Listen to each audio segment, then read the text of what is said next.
물론 이 갈라디아서 내용을 또 오늘 본문 말씀을 읽다 보면 사도 바울이 갈라디아 교인들에게 훈계하며 이제 잘못된 것들을 이야기하는 모습들을 볼 수가 있죠. 특히 마지막 20절에 보면 내가 이제라도 너희와 함께 있어 내 언성을 높이려 함은 이라고 말합니다. 이게 뭐예요?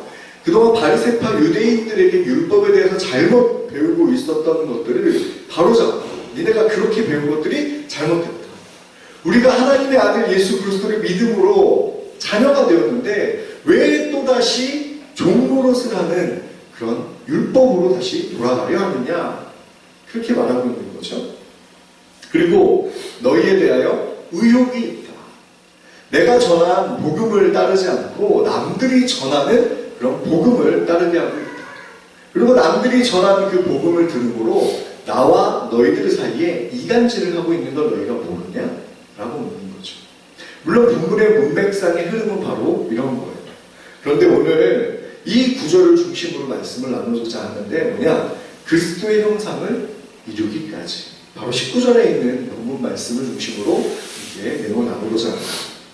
여러분, 이 강남이라든지 이런 번화가에 가면 종종 광고 사진이 크게 붙어있는 것들을 볼 수 있어요.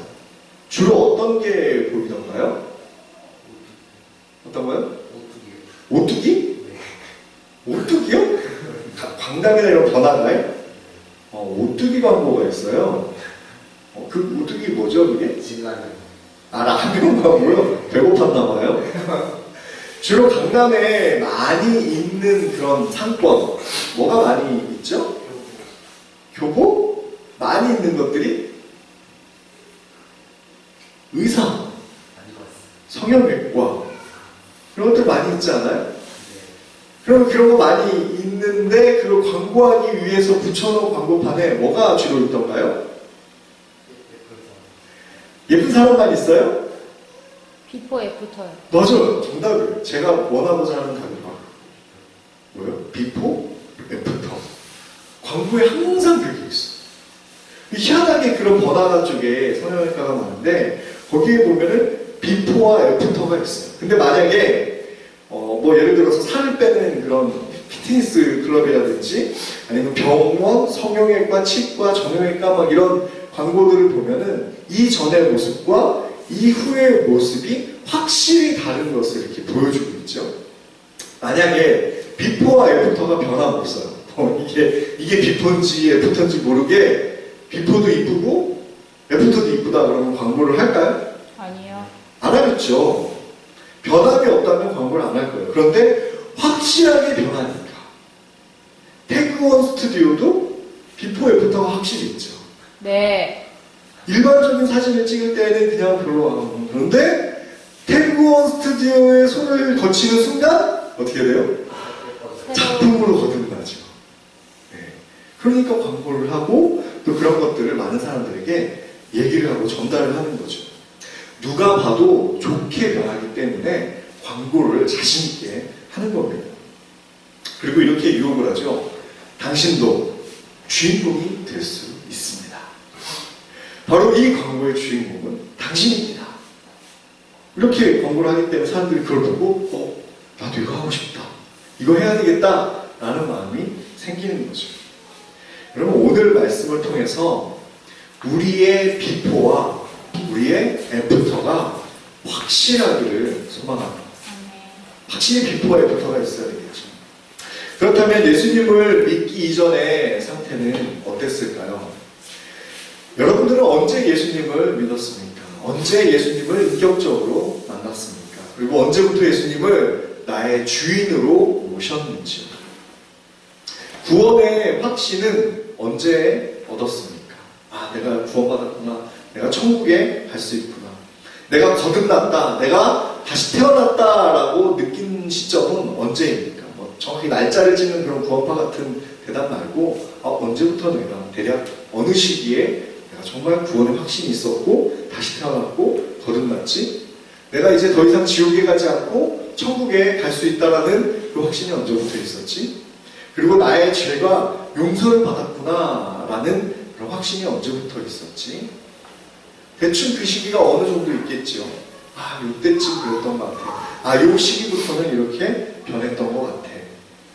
그렇다면 그렇게 구원의 확신을 얻고 예수 그리스도를 나의 주인으로 모시기 이전의 삶은 어땠습니까?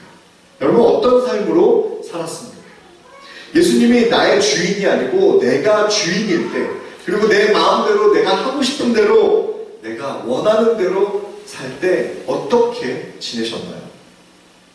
물론 솔직히 지금도 예수님이 주인이 아니라 내가 죄인일 수 있겠죠. 물론 그럴 수 있습니다. 지금도 내가 주인공이고 그냥 내 마음과 내 뜻대로 살 수 있는 거죠. 예수님을 인격적으로 아직 만나지 못했다면 그럴 수 있습니다. 믿기 이전, 그러니까 내가 거듭나기 이전에 나의 모습은 어떤 삶이었나요? 8절과 9절 말씀은 이렇게 설명하고 있습니다. 8절과 9절을 눈으로 함께 따라 읽습니다. 그러나 너희가 그때에는 하나님을 알지 못하여 본질상 하나님이 아닌 자들에게 종노릇하였더니 이제는 너희가 하나님을 알 뿐 아니라 더욱이 하나님이 아신 바 되었거든. 어찌하여 다시 약하고 천박한 초등학문으로 돌아가서 다시 그들에게 종노릇하려 하느냐.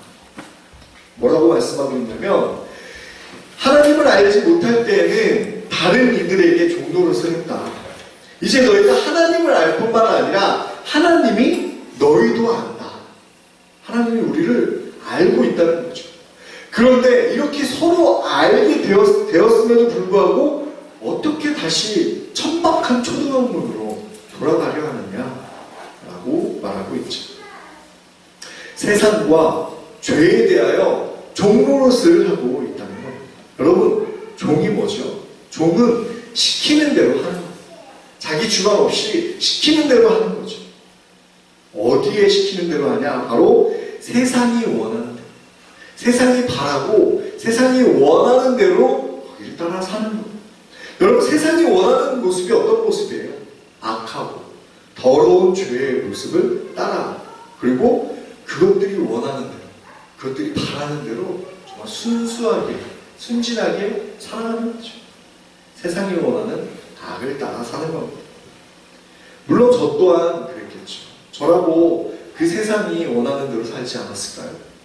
디모데후서 3장 1절로 5절까지는 이렇게 말하고 있습니다. 너희는 이것을 알라. 말세에 고통하는 때가 이르러 사람들이 자기를 사랑하며 돈을 사랑하며 자랑하며 교만하며 비방하며 부모를 거역하며 감사하지 아니하며 거룩하지 아니하며 무정하며 원통함을 풀지 아니하며 모함하며 절제하지 못하며 사나우며 선한 것을 좋아하지 아니하며 배신하며 조급하며 자만하며 쾌락을 사랑하기를 하나님 사랑하는 것보다 더하며 경건의 모양은 있으나 경건의 능력은 부인하니 이 같은 자들에게서 내가 돌아선다. 세상이 원하는 악한 모습은 바로 이런 모습이에요. 저와 여러분들 가운데 이 종류, 이것들 하나하나 다 없이 깨끗하게 살아갈까요? 그렇지 않을걸요? 자기를 사랑해요. 남을 사랑하고 남에게 희생하기보다는 나를 사랑하죠. 돈을 사랑하죠. 하나님을 사랑하고 하나님을 따르기보다는 돈을 따라가고 돈을 사랑하죠. 자랑하죠. 교만해요. 비방하고 부모를 거역해요. 감사하지도 않아요. 거룩한 걸 몰라요. 구별되어 있는 삶을 살지 않아요. 무정이야. 정이 없어요. 아무런 정도 없어요. 공동체 안에 나는 나지 우리가 아니다. 이런 모습으로 무정한 삶을 살아가죠. 원통함을 풀지 않아요. 내가 억울한 것을 그냥 억울함으로 계속 갖고 있는 거죠. 그리고 모함해요. 절제하지 못해요. 그리고 사나워요. 조금만 건드려도 바로 화가 나죠. 선한 것을 좋아하지 않아요. 왜 굳이 선해야 되지? 세상이 다 악한데 내가 왜 굳이 선하게 살아가야 되지? 그리고 배신해요. 등에 칼 꽂고 언제든지 돌아설 준비가 되어 있어요. 그리고 조급해요. 자만하며 쾌락을 사랑하기를 하나님 사랑하는 것보다 더해요. 이제는 내 쾌락을 절제하고 인내하고 참는 것이 아니라 내가 기분 좋은 것들, 내가 좋아하는 것들을 따라 사는 거죠. 여러분이 알고 있는 쾌락주의, 그리고 금욕주의, 생각하면 쾌락주의 다 나쁜 것 같지만 쾌락주의란 이런 거예요. 내 행복을 추구하며 살아가는 거예요. 내가 좋아하는 것들을 따라 살아가는 거예요. 여러분 솔직히 내가 좋아하고 내가 원하는 대로 살아가려고 하잖아요. 바로 이 쾌락 사랑하기, 하나님 사랑하는 것보다 더하다고 말하고 있어요. 경건의 모양은 있으나 경건의 능력은 부인합니다. 목사같이 옷은 양복을 입고 깔끔한 척하지만 내면은 썩어서 목사 같지 않고 경건의 모양 껍데기는 있는데 속은 진짜로 경건하지 않아요. 입술도 말하는 입술도 복이 담겨져 있는 게 아니라 저주가 담겨져 있고 사랑이 담겨져 있는 게 아니라 미움과 증오만 담겨져 있고 그리고 성경을 읽는 척하고 예배를 드리는 척하고 찬양하는 척하고 기도하는 척하지만 정말 그 안에 경건의 실체가 없는 사람. 내가 바로 이런 모습으로 살았던 거죠. 예수님을 만나고 믿기 이전의 삶이 바로 이런 모습이었던 거죠. 예수님을 만나고 하나님의 말씀, 바로 성경을 읽으며 깨닫고 그리고 어떻게 살아가야 할지 조금씩 알아가야 하지만 그러지 않는 거죠. 그럼 이제 예수님 만나기 이전의 모습이 이런 모습이었다면 예수님을 만난 이후에는 그럼 어떻게 살아가야 하는가? 오늘 19절 말씀 한번 같이 읽어볼까요? 본문 19절이고요. 주보에 나와 있습니다. 본문의 19절 말씀입니다. 시작. 나의 자녀들아, 너희 속에 그리스도의 형상을 이루기까지 다시 너희를 위하여 생각하는 수고를 하노니. 다시 한번 크게 읽어볼게요. 시작. 나의 자녀들아, 너희 속에 그리스도의 형상을 이루기까지 다시 너희를 위하여 회상하는 수고를 하노니. 먼저는 우리 안에 그리스도의 형상을 이루며 살아야 되겠죠. 여러분, 예수님이 어떻게 살아가셨나요? 예수님이 어떻게 살아왔고 그리고 우리들에게 어떻게 살아가야 할지 원하고 계신가요? 예수님이 원하는 삶이 무엇일까요? 예수님이 무엇을 원하는지 우리는 분명히 알아야 합니다. 우리 교회의 목표는 가르치고 전파하고 고치는 교회입니다. 가르치고 전파하고 고치는. 마태복음 4장 23절과 9장 35절에 이 말씀이 나와요. 그리고 이 말씀을 따라 살기 위해 그리고 따르는 공동체가 되기 위해 그룹터기가 세워졌죠. 마태복음 4장 23절과 9장 35절 사이에 5장, 6장, 7장, 8장, 9장이 있어요. 근데 이 5장부터 9장 사이에 어떤 내용이 나오느냐? 5장에 5, 6, 7장에는 산상수훈이 나옵니다. 예수님의 가르침이 나온다는 거죠. 예수님이 가르치는데 그것은 뭘 가르치냐? 어떤 것을 가르치고 어떻게 살기를 원하느냐에 대해서 말하고 있는 거죠. 그리고 8장과 9장에 나병 환자를 고치는 사건을 이유로 병을 고치는 이야기가 나와요. 그러니까 예수님은 가르치고 전파하고 고치는 내용이 5장부터 9장에 나온다는 거죠. 세상을 향해 바른 복음을 가르치고 그 복음을 전파하고 그리고 우리를 고치시는데 어떻게 고치냐? 창조의 원래의 모습으로 돌려놓는. 창조의 원래의 모습과 원래의 모양, 그 마음으로 고쳐놓는 것. 그 고치는 사역을 원하는 거죠. 예수님은 이러한 사역을 위해 어떻게 하셨냐? 결국 십자가에 피 흘려 죽기까지 우리에게 보여주셨어요. 우리에게 주어진 사명은 굉장히 간단합니다.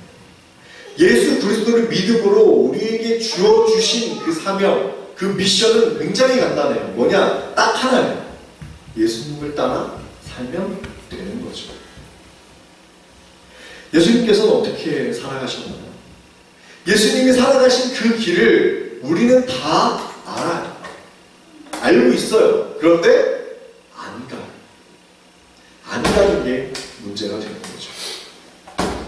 예수님은 죽기까지 순종하고 십자가의 죽음의 길로 한 걸음 한 걸음 걸어가셨습니다. 내가 죽고 남들이 사는 그 억울하고 힘든 길을 가셨던 거죠. 십자가의 그 길에 조금의 원망도 불평도 없이 아무런 말 없이 묵묵히 순종하며 걸어갔습니다. 만약에 우리가 그 길을 가라고 한다면 여러분 과연 그 길을 갈 수 있나요? 나 대신 남을 위해 죽어라 라고 하면 여러분 죽을 수 있나요? 저는 분명히 이렇게 물을 것 같아요. 왜 저딴 것들을 위해 제가 죽어야 되죠? 왜 저렇게 나이가 더럽게 안 되는 저놈들을 향해 내가 왜 죽어야 되죠? 그냥 쟤를 죽이세요. 저렇게 나쁘고 악하고 더럽게 사는 저 인간 그냥 데려가시면 되잖아요. 왜 제가 대신 죽어야 되죠? 저는 착하고 성실하고 정말 하나님 앞에 말씀 잘 듣고 순종하며 살았는데 왜 제가 죽어야 되는 거죠? 그리고 제가 죽은들 저놈들이 변할까요? 쟤네들이 과연 변할까요? 와, 예수님이 죽으셨어. 나 때문에 죽으셨어. 라고 돌이켜 하나님을 예배하고 찬양하며 감사하며 기쁘고 행복하게 살까요?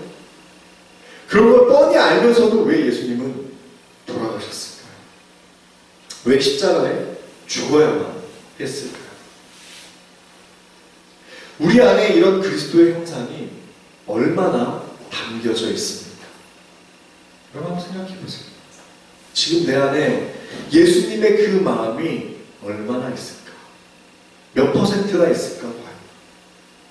과연 남들을 향해 저와 죄악 가운데 살아가는 악한 사람들을 향해 대신 죽을 만한 마음이 내가 얼마나 있는가? 어쩌면 이럴 수 있죠. 쟤를 위해서는 대신 죽을 수 있겠다. 근데 쟤는 아니다. 네? 내가 왜 쟤 때문에 죽어? 미쳤어? 라고 얘기하겠죠. 저도 마찬가지예요. 내 욕심, 내 교만, 내 생각과 뜻 이런 것들이 예수님의 형상을 이루지 못하게 끊임없이 막고 있는 거죠. 내가 죽고 남을 살리는 그런 희생정신은커녕 차라리 남을 죽여버리고 남하고는 전혀 상관없이 나만 잘 살면 되지. 일단 나라도 살고 보자 라고 생각하진 않아요. 그런 이기적인 마음이 저에게도 있어요. 왜 없겠어요? 어떻게 하면 그리스도의 형상을 이루겠습니까? 어떻게 해야 그리스도의 형상을 이룰까요? 예수님의 가르침과 예수님의 말씀과 예수님의 마음을 내 안에 담아 내가 그것에 예수님의 형상을 이루기까지 한 걸음 한 걸음 묵묵히 걸어가야 되겠죠. 그런데요, 사도 바울은 이 구절 속에 지금 말한 것과 다른 내용을 담았어요. 우리 19절 다시 한번 읽어봅니다. 계속 읽을 거예요. 주보에도 나와 있습니다. 없으면 주보를 참고해 주세요. 시작. 나의 자녀들아 너희 속에 그리스도의 형상을 이루기까지 다시 너희를 위하여 회사하는 수고를 하노니. 나의 자녀들아 너희 속에 그리스도의 형상을 이루기까지. 그래요. 우리 안에 그리스도의 형상을 이루어야 돼요. 그죠? 이제 그리스도의 형상을 이루어야 되겠다라는 생각을 했을지 몰라요. 그런데 이제 한 단계 더 나아갑니다. 사도 바울은 나의 자녀들아 너희 속에 그리스도의 형상을 이루기까지 다시 너희를 위하여 해산하는 수고를 한다. 처음부터 뱃속에 품고 태교를 하듯이 잘 가르치고 그리고 죽을 고통을 다해 한 생명을 낳을 때 정말 죽는 고통이 따른다고 하죠. 그 죽음의 고통을 다해 그 한 생명을 내가 다시 낳는다라고 말하고 있어요. 이게 뭐예요?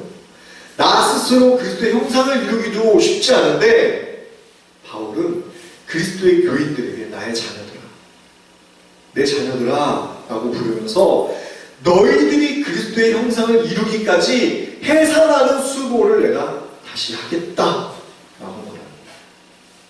나만 그리스도의 형상을 이루는 게 아니라 너희들이 그리스도의 형상을 이루기까지 내가 그 해산의 고통을 다시 겪겠다라고 말하고 있어요. 내가 사는 것도 힘든데 남을 정말 생판 모르는 피 한 방울 섞이지 않은 남을 자녀로 삼고 또한 그리스도의 길을 갈 수 있도록 가르치고 양육하겠다라고 말합니다. 근데요, 이 가르치고 양육하는 게 일반 스승처럼 하는 것이 아니라 아버지처럼, 부모처럼 내 자녀를 나 기르는 것처럼 내 생명을 줄 것 같이 줄 수 있도록 키우겠다는 거예요. 여러분 솔직히요. 남을 위해 희생할 수 있는 건 저는 딱 하나밖에 없다고. 뭐냐? 부모도 아니고 친구도 아니고 오직 자녀를 위해서는 대신 죽을 수 있어요. 여러분들이 누구를 위해 대신 죽을 수 있을까라고 생각하면 사실 아무 생각이 안 나고요. 자녀를 안 낳아봐서 잘 몰라요. 근데 자녀를 낳은 부모들은 100% 몰라요. 뭐냐? 나는 자녀를 위해 100% 줄 수 있다라고 생각하는 게 바로 부모님이에요. 오직 부모가 자녀를 위해 대신 죽을 수 있거든요.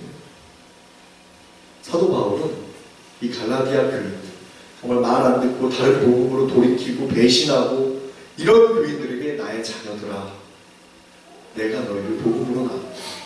나의 자녀들아, 다시 해산의 고통이 따르더라도 내가 너희와 함께하겠다라고 말하고 있는 거예요. 바로 이 일이 저와 여러분이 해야 할 일이에요. 먼저는 내가 그리스도의 형상을 이루어야 합니다.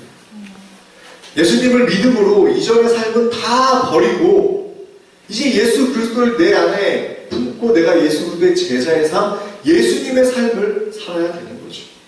내가 먼저 예수님을 주인으로 삼고 죽기까지 순종함으로 그 길을 가는 겁니다. 그리고 그 길을 가면서 내 주위에 있는 사람들에게 복음을 전하고 내가 복음을 전하는 이들에게 그리스도의 형상을 이루기까지 그들이 그리스도의 형상을 이루기까지 양육하고 해산의 고통으로 한 걸음 한 걸음 나아가야 되는 거죠. 때로는 우리 한국교회가 많은 사람들을 전도하는 데 열심을 냈어요. 많은 사람들이 교회에 왔죠. 그런데 오고 끝났어요. 양육하고 그리스도의 형상을 이루기까지 정말 죽기까지 내가 먹이고 입히고 키워야 되는데, 예를 들면 이런 거죠. 내가 자녀를 낳고 그냥 자녀만 낳아놓고 버려둔 거예요. 버려둔 거예요? 왜요? 나 살기도 힘든데 내가 어떻게 내 자녀 먹고 살느냐. 난 PC방 가서 게임하고 싶고 그러다 애들도 죽고, 내가 밖에 나가서 내가 하고 싶은 일들 하다가 애들은 굶어 죽고, 빽빽 우니까 그냥 바깥에다가 방치해두고 베란다에다가 그냥 묶어놓고, 그런 뉴스들 많이 있잖아요. 그죠? 얘네들 그냥 3일이고 7일이고 내버려 두고 여행 다니고 그러다 아이가 굶어서 죽고. 이런 뉴스들 보면서 어떤 마음 가지셨어요? 야, 진짜 나쁜 부모네. 어떻게 저럴 수 있어? 라고 생각했겠죠? 지금 우리가 그러고 있지는 않나요? 우리가 지금 그렇게 하고 있지 않나요? 캔디드 친구들 자주 오고 복음으로 나왔으면 이제 끝까지 책임을 져야 되는 그런 어깨가 무거운 사람이 한 분 계시죠? 이제 이 일은 한 사람이 감당해야 되는 문제가 아닌 거죠. 우리가 서로, 우리 공동체가 함께 짊어져야 될 숙제인 거죠. 그리스도의 형상을 이루기까지 우리가 양육하고 돌봐야 되는 겁니다. 솔직히 이런 부담 굉장히 크죠. 진짜 나 하나 서기도 힘든데, 나 하나 먹고 살기도 힘든데 어떻게 남을 이렇게 먹일 수 있는지. 부모님이 되보면 더 잘하는, 정말 능력이 있어서 자녀를 기르는 게 아니에요. 자녀를 기르기 위해서 능력이 생겨요. 자녀를 기르기 위해서 슈퍼맨이 되고 원더우먼이 되면 그런 놀라운 경험과 체험을 하게 될 거예요. 난 이런 거 못하겠다 라고 생각하는 건 교만한 생각이에요. 내가 하는 것이 아니라 하나님께서 하십니다. 아멘. 내가 아니라 내 안에 계시는 성령 하나님께서 힘주시고 분명히 능력을 주시고 역사하십니다. 아멘. 그것을 믿고 순종하면 하나님이 일하십니다. 아멘. 내가 가면 그 길을 열어주시는 거죠. 아멘. 그 크신 하나님의 은혜 그리고 그 동행을 경험하는 저와 여러분이 되길 간절히 소망합니다.